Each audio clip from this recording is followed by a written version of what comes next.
အားလုံးပဲမင်္ဂလာပါခင်ဗျာအခုကျွန်တော်ရောက်ရှိနေတာကတော့ကျွန်တော်တို့ဒေသမှာထွက်ရှိတဲ့တီးနှံမျိုးစုံတွေရမှာပေါ့နော်ပဲတိုင်တော်ကိုပဲတောင်ရှည်အခင်းကိုရောက်ရှိနေတာဖြစ်ပါတယ်ခင်ဗျာပဲတောင်ရှည်အခင်းရဆိုလို့ချင်းပြကျွန်တော်တို့တောင်သူဦးကြီးတွေနေတဲ့ဒီခေတ်ဒီကာလမှာဆိုလို့ချင်းခက်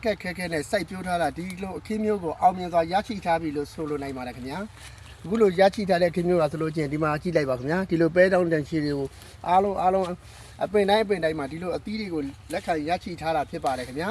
ဒီလိုလက်ခံရရှိထားရဖြစ်တဲ့အတွက်ကျွန်တော်တို့တောင်သူဦးကြီးနေနဲ့ဒီအခင်းအတွက်ကတော့စိတ်ပူစရာမလိုဘဲနဲ့အရင်ဒီနဲ့အမြတ်များပါရရှိပြီလို့ကျွန်တော်အနေနဲ့ယုံကြည်ပါတယ်ခင်ဗျာကဲယခုဆိုလို့ချင်းပြောအခုဒီအခင်းတွေထားပြီးပြတီးတဲ့ပဲတိုင်တော်ဆိုလို့ချင်းဒီလိုအသီးမျိုးတွေကိုကျွန်တော်ရဲ့မိတ်ဆွေတွေအားလုံးမြင်တွေ့ရမှာဖြစ်ပါတယ်ခင်ဗျာဒီအချမ်းဆိုလို့ချင်းပြကျွန်တော်တို့ပဲတောင်ကြီးခူးတဲ့ကာလဆိုလို့ချင်းပြတရက်ရှားတစ်ခါပေါ့နော်တရက်ရှားတစ်ခါကျွန်တော်တို့ခူးဆွေးရခြင်းဖြစ်ပါတယ်ခင်ဗျာဈေးနှုန်းကာလအနေနဲ့ပြီးခဲ့တဲ့ရက်ပိုင်းတင်းမှာတော့9000လောက်ဖြစ်ပြီးအခုရက်ပိုင်းမှာတော့ဈေးနည်းနည်းပြန်အေးသွားတယ်လို့သိရပါတယ်ခင်ဗျာဒါကြောင့်ကျွန်တော်မိတ်ဆွေတွေအားလုံးသိရှိအောင်ကျွန်တော်တင်ပြပေးခြင်းဖြစ်ပါတယ်ခင်ဗျာကျွန်တော်နဲ့အတူအားလုံးသိရှိအောင်ကျွန်တော်ရဲ့နေ့တကွစိုက်ပျိုးထားတဲ့ပဲတီးကြံလေးကိုအားလုံးလိုက်ကြည့်ပေးကြပါအောင်ခင်ဗျာ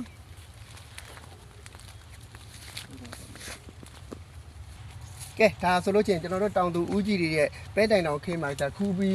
ပေးနေတဲ့အမတွေဖြစ်ပါတယ်ခင်ဗျာကျွန်တော်တို့ညီကိုမောင်နှမတွေပဲတောင်တွေခူးပေးနေတဲ့ခွင့်ဖြစ်ပါတယ်ခင်ဗျာဒီခင်းရဆိုလို့ချင်းယခုလက်ရှိထားတဲ့ပဲတောင်ချေရဆိုလို့ချင်းဒါမျိုးအသီးတွေကိုရရှိထားတာဖြစ်ပါတယ်ခင်ဗျာအခုလက်ရှိပေါက်ချေရဆိုလို့ချင်း2500လောက်ပဲရှိတယ်ဖြစ်ပါတယ်ခင်ဗျာ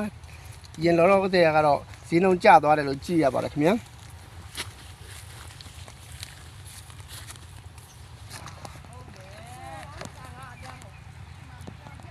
ကဲဒါဆိုလို့ချင်းတော့ဒါတော့နော်ကျွန်တော်တို့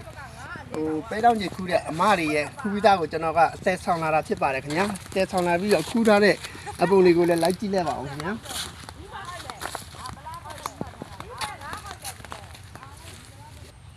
ကဲခင်ဗျာဒါကတော့ဂူးမနဲ့ခင်းခူးထားတဲ့အတီးအတောင်တွေပေါ့ဗျာအတီးအတောင်တွေဆိုလို့ချင်းဒါဂူးမနဲ့ခင်းခဏတာပဲရှိပါသေးတယ်ခင်ဗျာခဏတာခူးတဲ့တင်မှာဒီလောက်အချိန်ရရှိထားပြီးပြီခင်ဗျာမနေ့ကတော့ဟောက်တဲ့တူအချိန်20-30လောက်ယူဆောင်သွားပြီးဖြစ်ပါတယ်ခင်ဗျာတခြားသောဈေးတဲ့ကုန်တွေနဲ့နေလေနော်ဖောက်တဲ့ဝယ်ယူလို့ပါကကျွန်တော်တို့ကမှာချနိုင်ပါတယ်ခင်ဗျာမှာချဆက်တဲ့မေးမြန်းနိုင်ပါတယ်ဆိုတဲ့အကြောင်းကျွန်တော်အနေနဲ့တင်ပြပေးရပါတယ်ခင်ဗျာအားလုံးကိုကျေးဇူးတင်ပါတယ်ခင်ဗျာ